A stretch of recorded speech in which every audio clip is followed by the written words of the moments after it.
कामरान साहब, शुक्रिया आपके वक्त का। डोनाल्ड ट्रंप सदर बनने से पहले जिन दो जंगी तनाज़ात के बारे में बात करते रहे हैं कि एक तो वो उनको ख़त्म करवा देंगे और अगर वो सदर होते तो ये तनाज़ात शुरू ही नहीं होते।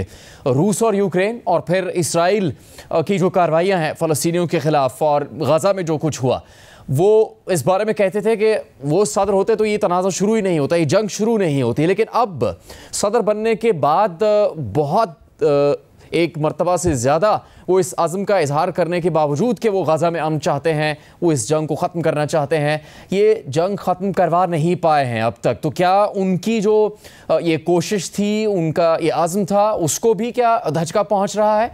चूँकि बेंजामिन नेतन्याहू के अमेरिका में डोनाल्ड ट्रंप से मुलाकात के बावजूद कोई ब्रेक थ्रू नहीं हो सका और उसमें यही नज़र आ रहा है कि इसराइल की ही सख्त शराइत हैं जो वजह बनी हुई हैं किसी भी मुआहदे में पहुंचने में रुकावट के हवाले से।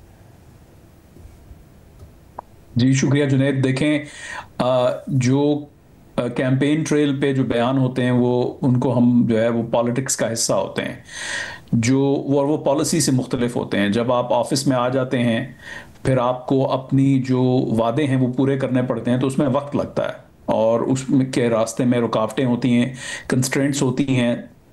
सदारत की अपनी कंस्ट्रेंट्स हैं, अमरीकी पॉलिटिक्स की अपनी कंस्ट्रेंट्स हैं, फिर बैरून अवी पॉलिटिक्स की अपने लेवल की कंस्ट्रेंट्स होती हैं। तो it's a work in progress. और जंगें इसीलिए कहते हैं कि जंगें शुरू नहीं करनी चाहिए क्योंकि उनको बंद करना बड़ा मुश्किल होता है। देखें, जहाँ तक रूस का ताल्लुक है, वहाँ पे रूस की पोजीशन ज़्यादा कमज़ोर है इस वक्त। जो इस वक्त अगर आप इसी बात से अंदाज़ा लगा लें कि 3.5 साल हो गए और वहाँ पे किसी किस्म की भी जो है वो कोई मज़ीद पेशरफ्त नहीं हो पा रही। एक तरह से वो फ्रोज़न बैटल स्पेस है। कोई छोटे मोटे गांव इधर उधर हो जाते हैं, लेकिन मजमूई तौर पे जहां लाइनें हैं वहां लाइनें हैं और वहां पे रूस की पोजीशन कमज़ोर है और वहां पे उसको इंजीनियर करने की कोशिश की जा रही है। फिर वहां पे यूरोपियन फरीकैन भी हैं, उनको भी ऑन बोर्ड लेना है। तो ये एक प्रोसेस है।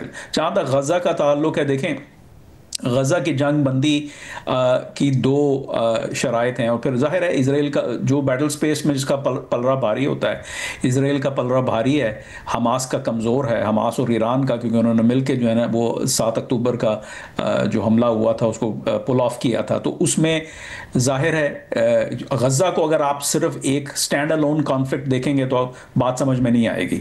गज़ा वॉज पार्ट ऑफ द जो है ना ये जो 7 अक्टूबर का हमला था was part of the Iranian strategy, जो इंसर्कलमेंट स्ट्रेटजी थी कि जी इसराइल को इंसर्कल किया जाए।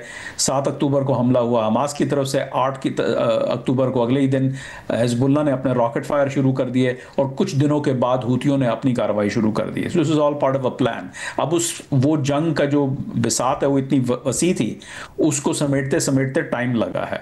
तो और फिर यह है कि अभी भी यरगमालियों की बाजियाबी की बात हो रही है और फिर जो हदफ है जिस पे तमाम फरीकैन मुत्तफिक हैं, यानी पार्टीज टू द कॉन्फ्लिक्ट, जिसमें इसराइल खाली नहीं और ना ही सिर्फ अमेरिका बल्कि जो खित्ते के ममालिक हैं, चाहे वो तुर्की है, सऊदी अरब है, मुत्तहिदा अरब अमारात है, मिस्र है, उर्दन है, वो सब चाहते हैं कि इस के बाद जंग बंदी के बाद जो है हमास की हुकूमत ना हो गज़ा के ऊपर। तो वहां तक पहुंचने में टाइम लगता है। तो I think that's where we are, it's the process. Kamran Khalid sahab, जिस तरह पाक भारत तनाज़े में अमेरिकी साथ डोनाल्ड ट्रंप और उनकी टीम का किरदार था, वो उसका मुकम्मल क्रेडिट लेते रहे हैं एक से ज़्यादा मरतबा आलमी फोरम्स पर और फिर आहिस्ता आहिस्ता तमाम अतराफ़ से भी उस किरदार को तस्लीम किया गया। तो क्या इस वक्त आपकी नज़र में डोनाल्ड ट्रंप संजीदगी से ये चाहते हैं कि जिस तरह उनको एक और बहुत बड़े तनाज़े में किरदार अदा करने का मौका मिला और उसकी वजह से जंगबंदी कायम हुई, उसको फिर बाकी दुनिया भी तस्लीम कर रही है, वो यकीनन चाहते होंगे कि ये तनाज़ा भी उनके होते हुए उनकी तरफ से ऐलान के ज़रिए से ख़त्म हो, उनकी ये ख्वाहिश होगी इस वक्त? जी बिल्कुल है। और इसी वजह से वो देखें, जहाँ तक उनका हदफ का ताल्लुक है, जहाँ तक उनकी ख्वाहिश का ताल्लुक है, जहाँ तक उनकी स्टेटेड पॉलिसी का ताल्लुक है, तो उसमें कोई शक नहीं कि वो ये जंगें ख़त्म करना चाहते हैं। जो है वो इसके ऊपर जो है बहुत बहस हो चुकी है, बहुत डिटेल है कि वो ऐसा क्यों सोचते हैं, उनकी क्या जो है स्ट्रेटजी है अमेरिका के लिए आने वाले दिहाइयों के अंदर। इस पर बहुत कुछ लिखा और कहा जा चुका है।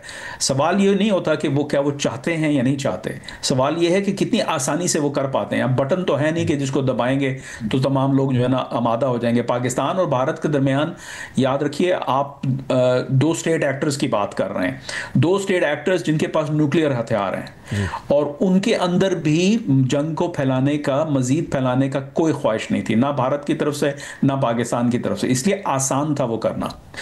यहाँ पे रूस का मामला जो है ज़रा पेचीदा है, जैसे मैंने पहले अर्ज किया, और वहाँ पे हालात मुख्तलिफ हैं। गज़ा के अंदर जो है there are too many parties to the conflict. पहली बात तो ये है कि आप एक नॉन स्टेट एक्टर के साथ डील कर रहे हैं, हमास। दूसरी तरफ इसराइल है जो कि एक रियासत है। फिर उसके स्टेक होल्डर्स जो हैं पड़ोसी ममालिक हैं, उर्दन है, अपना इजिप्ट है, कतर है, तुर्की है, सऊदी अरब, UAE वगैरह वगैरह। सबको एक मेज़ पे लाना, सबको जो है इस you have to bring everybody together, ये मुश्किल काम होता है। कामरान बुखारी साहब, आपने ईरान का भी जिक्र किया, उस पर भी डोनाल्ड ट्रंप क्रेडिट लेते हैं। उन्होंने ऐलान किया था कि अब सीज़ फायर होगा, जिस तरीके से अमेरिका ने किरदार अदा किया। तो अब क्या ये कहा जा सकता है कि ईरान इसराइल का बराह रास्त फौरी कोई तनाज़ा होना, उसका खदशा ख़त्म हो चुका है? अमेरिका का उस तनाज़े में मुलविस शामिल होना, उसका खदशा ख़त्म हो चुका है? चूँकि इस वक्त उस सीज़ फायर के बाद दो अहम चीज़ें हैं। एक तो ईरानी सदर मसूद पेज़ेश्कियान ने एक अमरीकी सहाफ़ी को इंटरव्यू भी दिया, और फिर ये कि ओस्लो में स्टीव विटकॉफ और ईरानी वज़ीर ख़ारजा की मुलाकात मुतवक्के है। तो क्या अब ईरान के इन दो ममालिक के साथ बराह रास्त किसी तनाज़े में शामिल होने का इस वक्त खदशा ख़त्म हो चुका है?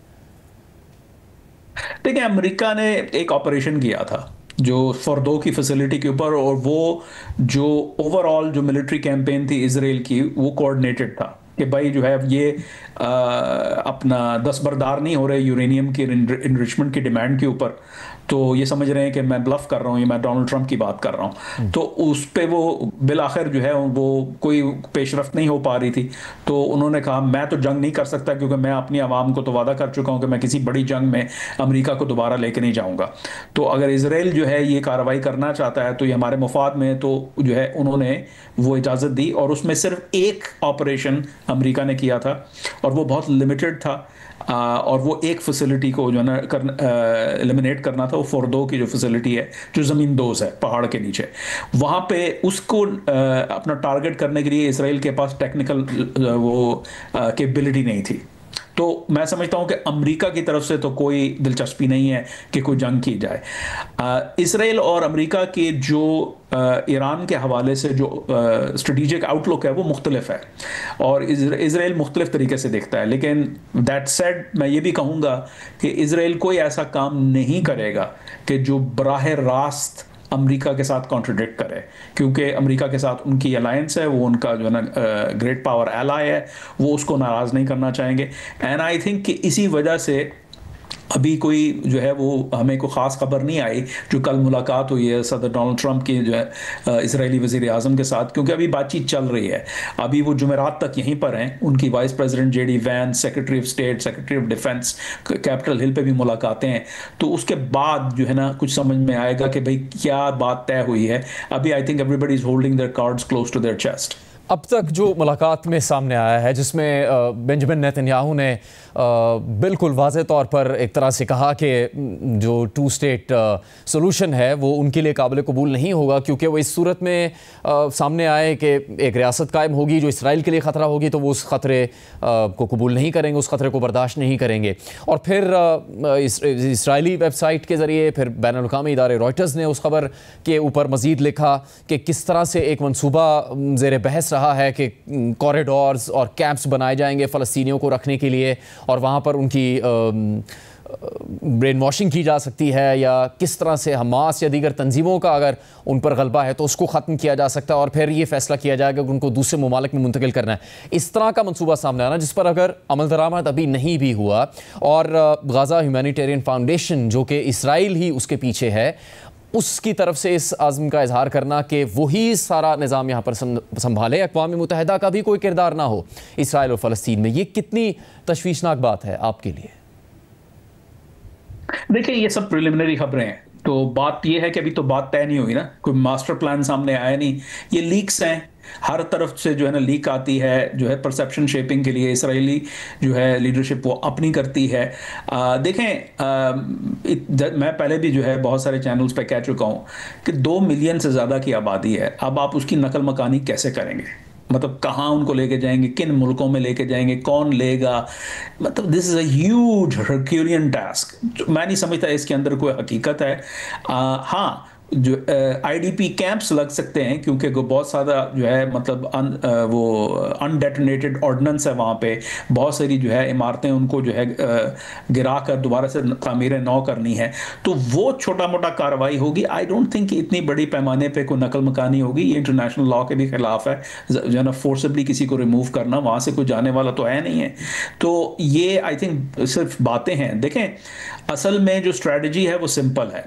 अमेरिका जो है, strategy comes from America. America कह रहा है कि भाई देखें, 2 स्टेट सोल्यूशन बेशतर अपना यूएस एडमिनिस्ट्रेशन ने इसका वादा किया लेकिन कुछ नहीं किया क्योंकि ये हो नहीं सकता था।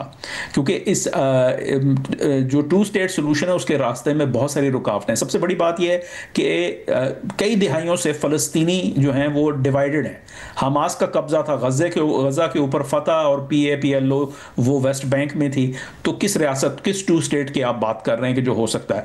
और अब तो जो खबरें आ रही हैं वो ये है कि जाहिर है खला जो है ना पैदा हो गया, वैक्यूम क्रिएट हो चुका है क्योंकि हमास बहुत कमज़ोर हो चुकी है गज़ा के अंदर, और पैलेस्टीनियन अथॉरिटी भी अपनी अथॉरिटी जो है वो बस एक नाम की है, नॉमिनल है। तो वहाँ पे भी लोग मुख्तलिफ इलाकों में फ़लस्तीनी मुख्तलिफ फैक्शंस हैं, मुख्तलिफ क्लैन्स जो है उनका कब्जा हो रहा है।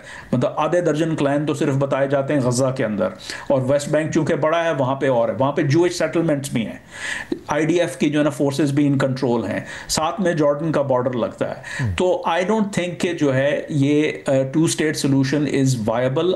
ये जो है जो इस्तिलाह है ये बड़ी पुरानी है।